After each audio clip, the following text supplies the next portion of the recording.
Bismillahirrahmanirrahim. Assalamualaikum warahmatullahi taala wabarakatuh. Kenalkan, nama saya Ahmad Saiful dari Prodi PAI semester 2, yaitu dari kampus Institut Agama Islam Al-Qadiri Jember. Sini saya akan mempresentasikan yaitu dari soal ujian akhir semester. Untuk mata kuliah yaitu pengantar studi Islam. Untuk dosen pengampu yaitu ada Bapak Fikri Firhin MPDI.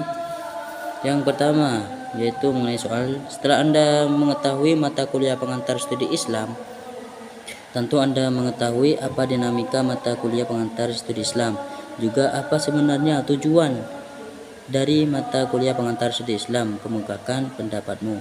Jadi pendapat saya yaitu yang pertama di sini itu mempelajari secara mendalam tentang hakikat Islam dan bagaimana hubungan dengan dinamika perkembangan yang terus berlangsung. Agama Islam diturunkan oleh Allah dengan tujuan untuk membimbing, mengarahkan, dan menyempurnakan pertumbuhan dan perkembangan agama-agama dan budaya umat manusia. Itu untuk yang pertama. Untuk yang kedua yaitu mempelajari secara mendalam terhadap sumber dasar agama-agama Islam yang tetap abadi dan dinamis, serta aktualisasi sepanjang sejarah.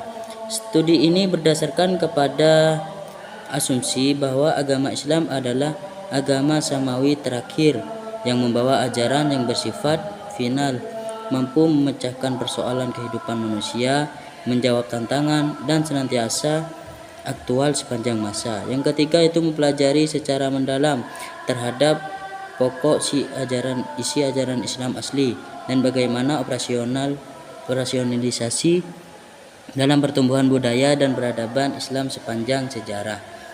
Untuk yang ketiga itu mempelajari secara umum mendalam terhadap pokok isi ajaran Islam asli dan bagaimana operasionalisasi dalam pertumbuhan budaya dan peradaban Islam sepanjang sejarah.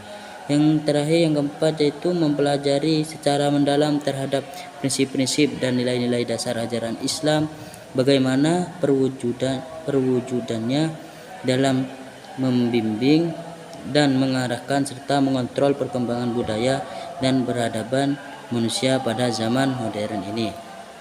Untuk soal yang nomor 2 yaitu ruang lingkup dan pembidangan studi Islam menurut Prof. Dr. Rosihin Anwar MAG ada 3 yaitu akidah, syariah, akhlak. Jelaskan 3 hal tersebut, akidah, syariah, dan akhlak. Lalu bagaimana hubungan antara akidah, syariah, dan akhlak? Perkuat jawaban Anda berdasarkan hadis dalam Al-Quran. Itu untuk jawaban yang nomor 2 yaitu di sini saya yang pertama akidah. Akidah merupakan salah satu hal yang penting bagi umat muslim.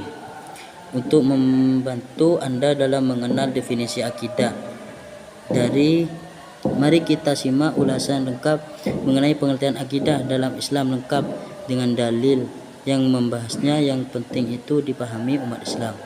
Di surat An-Nur ayat 53 yang juga dibahas mengenai akidah, yaitu qul atiiullah wa atiiur rasul fa in tawallaw fa innama alaihi ma humila wa alaikum ma humiltum wa in tuti'uhu tahtadu wa ma 'alar rasuli innal balagul mubin. Yang artinya, katakanlah taat kepada Allah dan taat kepada Rasul, dan jika kamu berpaling maka sesungguhnya kewajiban Rasul itu adalah apa yang dibebankan kepadanya, dan kewajiban kamu sekalian adalah semata-mata apa yang dibebankan kepadamu, dan jika kamu taat kepadanya niscaya kamu mendapat petunjuk, dan tidak lain kewajiban Rasul itu melainkan menyampaikan amanat Allah dengan terang dari dalam Al-Quran surah An-Nur ayat 54. Sedangkan pengertian syariat secara sederhana ialah jalan yang jelas yang ditunjukkan Allah kepada umat manusia. Jalan ini berupa hukum dan ketentuan dalam agama Islam yang bersumber dari Al-Quran, hadis Nabi Muhammad SAW, ijma' dan qiyas. Tafsir Al-Quran pada surah Saba ayat 28 menjelaskan bahwa Nabi Muhammad SAW diutus kepada semua manusia dan sebagai Nabi yang terakhir. Sehubungan dengan itu, syariat atau peraturan dan hukum Islam yang diajarkan Nabi Muhammad SAW berlaku di setiap tempat dan masa. Karena syariat Islam bersumber dari Allah yang Maha Bijaksana dan Maha Mengetahui. Itu di sini ada firman Allah yaitu wa ma arsalnaka illa kaffatan linnasi basyiran wa nadhiran walakin aktsarun nasi la ya'lamun, yang artinya tidaklah kami mengutus engkau Nabi Muhammad kecuali kepada seluruh manusia sebagai pembawa berita gembira dan pemberi peringatan, akan tetapi kebanyakan manusia tidak mengetahuinya. Al-Quran surat Saba ayat 28.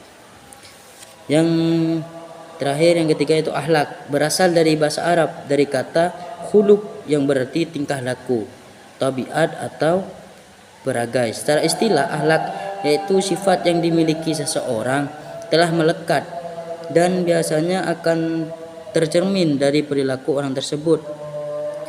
Yaitu di sini ada hadis Nabi an Abi Hurairah qala Rasulullah sallallahu alaihi wasallam akmalul mu'minin imanan asanuhum khulqan wa khiyarukum linisaihim khuluqan, yang artinya orang mukmin yang paling sempurna keimanannya adalah ia yang memiliki akhlak terbaik.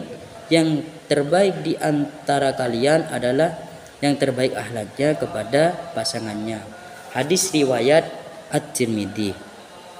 Itu soal yang nomor 3, yaitu di sini studi Islam ternyata tidak hanya mempelajari di negara-negara muslim saja seperti Indonesia dan Malaysia, namun ternyata dipelajari juga oleh negara-negara non-muslim juga seperti Kanada, Amerika Serikat, Inggris, Belanda, Australia dan lain sebagainya. Menurut Anda, maksudnya di sini menurut saya sendiri, yaitu apakah mempunyai tujuan yang sama antara negara muslim dan negara non-muslim dalam hal tujuan mempelajari studi Islam? Jika memang sama atau beda, apa yang menjadi alasan mereka mempelajari studi Islam? Jadi menurut saya di sini jawabannya yaitu studi Islam secara sederhana merupakan kajian Islam. Secara luas bisa dikatakan menjadi usaha akan mempelajari mengenai apa yang berhubungan dengan agama Islam. Agar memahami Islam secara mendalam, maka terwujudlah ilmu yang sering disebut sebagai studi Islam. Islam memberikan keleluasaan secara luas kepada manusia agar menggunakan akalnya secara maksimal untuk memahami dan mempelajarinya, dan jangan sampai melalui batas dan ajaran-ajaran Rasulullah Sallallahu Alaihi Wasallam. Itu soal yang nomor 4, yaitu tentang narkoba. Narkoba adalah singkatan dari narkotika, psikotropika dan bahan aktif lainnya. Istilah lainnya adalah nabza in narkotika, psikotropika dan zat adiktif. Istilah ini banyak dipakai oleh para praktisi kesehatan dan rehabilitas. Narkotika adalah zat atau obat yang berasal dari tanaman atau bukan tanaman, baik sintesis maupun semi sintesis, yang dapat menyebabkan penurunan atau perubahan kesadaran, hilangnya rasa, mengurangi sampai menghilangkan rasa nyeri, dan dapat menimbulkan ketergantungan. Psikotropika adalah zat atau obat baik alamiah maupun sintesis, bukan narkotika, yang berkhasiat psikoaktif melalui pengaruh selektif pada susunan yang saraf pusat yang menyebabkan perubahan khas pada aktivitas mental dan perilakunya. Lebih sering digunakan oleh dokter untuk mengobati gangguan jiwa, badan aktif lainnya.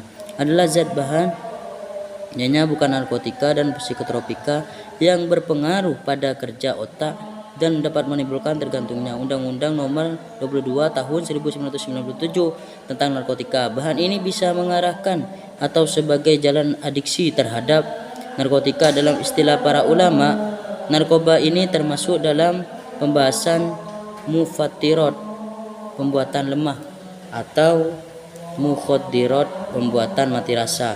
Apa hukum mengkonsumsi atau memakai narkotika tersebut? Haramkah?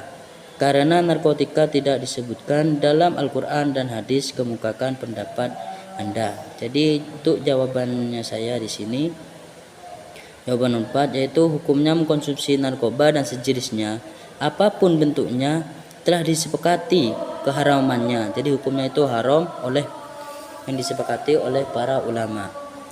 Dream, khamr dan segala macam minuman memabukkan telah secara tegas dan jelas diharamkan dalam Al-Quran. Namun meski dilarang, Al-Quran dan hadis tak menyebutkan dengan jelas obat-obatan terlarang lain seperti narkotika. Ketentuan soal pelarangan zat berbahaya ini merujuk pada penafsiran ulama. Adapun dalil yang menunjukkan keharaman khamr adalah itu ya ayyuhalladzina amanu innamal khamru wal maisiru wan nasabu wan nazlamu rijsum min amalis syaiton wajtanibuhu la'allakum tuflihun. Yang artinya yaitu wahai orang-orang yang beriman, sesungguhnya minuman keras, berjudi, berkurban untuk berhala dan mengundi nasib dengan anak panah adalah perbuatan keji dan termasuk perbuatan setan. Maka jauhilah perbuatan-perbuatan itu agar kamu beruntung. Al-Quran surat Al-Maidah ayat 90. Itu soal yang terakhir, yaitu soal nomor 5, tafsir Al-Quran tafsir Jalalain karya Jalaluddin Asyuti dan Jalaluddin Al-Mahalli adalah salah satu tafsir yang sering dipakai di pesantren. Hampir setiap pesantren di Indonesia selalu mempelajari tafsir Jalalain ini. Menurut Prof. Dr. Rosihon Anwar MAG, secara garis besar penafsiran Al-Quran dilakukan dengan menggunakan empat metode, yaitu yang pertama ijmali, yang kedua tahlili, yang ketiga muqarron, dan yang keempat yaitu maudhu. Untuk soalnya yaitu apa yang dimaksud dari keempat metode tersebut? Ya, maksudnya di sini kalau jawaban punya saya itu yang pertama yaitu tentang tafsir ijmali adalah metode penafsiran Al-Quran dengan penjelasan singkat, global, dan tidak panjang lebar, dan metode ini sangat cocok untuk digunakan bagi pemula dan orang awam dalam memahami Al-Quran. Terus yang kedua yaitu metode tahlili, yaitu merujuk pada pendekatan atau proses analitis yang digunakan dalam studi dan penelitian. Kata tahlil berasal dari bahasa Arab yang berarti analisis atau pemecahan. Metode ini sering digunakan dalam berbagai bidang penelitian. Metode tahlili melibatkan pemecahan masalah atau fenomena yang sedang diteliti menjadi bagian-bagian yang lebih kecil untuk memahami. Dalam konteks ilmiah, metode ini mencakup pengumpulan data, analisis data, interpretasi hasil untuk memperoleh pemahaman yang lebih mendalam tentang subjek atau yang sedang diteliti. Itu yang ketiga itu tafsir muqarron. Nah, di sini tafsir muqarron adalah membandingkan ayat-ayat Al-Quran yang memiliki persamaan atau kemiripan redaksi, maksudnya di sini atau pendapat yang berbicara tentang masalah atau kasus yang berbeda dan yang memiliki redaksi yang berbeda bagi masalah atau kasus yang sama atau diduga sama. Yang terakhir yaitu metode tafsir maudhu'i, yaitu adalah metode tafsir yang berusaha mencari jawaban Al-Quran dengan cara mengumpulkan ayat-ayat Al-Quran yang mempunyai tujuan yang satu, yang sama-sama membahas topik judul tertentu dan menerbitkannya sesuai dengan masa turunnya, terlarisnya, dan sebab-sebab turunnya. Kemudian memperhatikan ayat-ayat tersebut dengan penjelasan-penjelasan, keterangan-keterangan, dan hubungan-hubungannya dengan ayat-ayat yang lain. Kemudian mengistimbatkan hukum-hukum. Untuk soal yang B, yang nomor 5, yaitu di sini tafsir Jalalain itu menggunakan metode yang mana di antara 4 metode tersebut?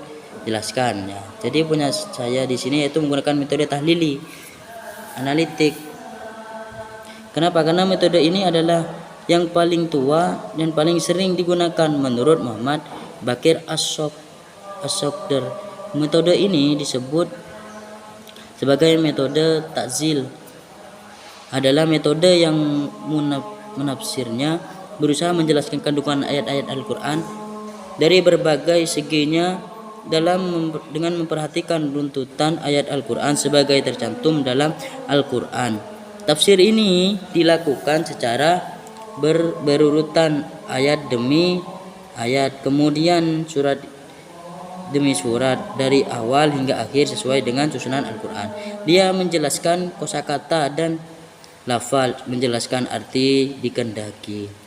Dasaran yang dituju dan kandungan ayat yaitu unsur-unsur ijaz, balaghah, dan keindahan susunan kalimat. Menjelaskan apa yang dapat diambil dari ayat yaitu hukum fikih, dalil syariat, arti secara bahasa, norma-norma akhlak, dan lain sebagainya. Menurut Malik bin Nabi, tujuan utama ulama menafsirkan Al-Quran dengan metode ini adalah untuk meletakkan dasar-dasar rasional bagi pemahaman dan mukjizat Al-Quran. Sesuatu yang dirasakan bukan menjadi kebutuhan mendesak bagi umat Islam dewasa ini. Karena itu perlu perkembangan metode penafsiran.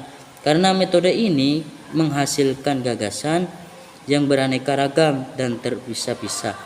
Kelemahan lain dari metode ini adalah bahwa bahasannya amat teoritis dan tidak sepenuhnya mengacu kepada persoalan-persoalan khusus yang mereka alami dalam masyarakat mereka, hingga mengesankan bahwa uraian itulah yang merupakan pandangan Al-Quran untuk setiap waktu dan tempat. Hal ini dirasa terlalu mengingat generasi berikutnya. Mungkin itu yang dapat saya sampaikan, kurang lebihnya saya mohon maaf. Wabillahi taufiq wal hidayah. Wassalamualaikum warahmatullahi wabarakatuh.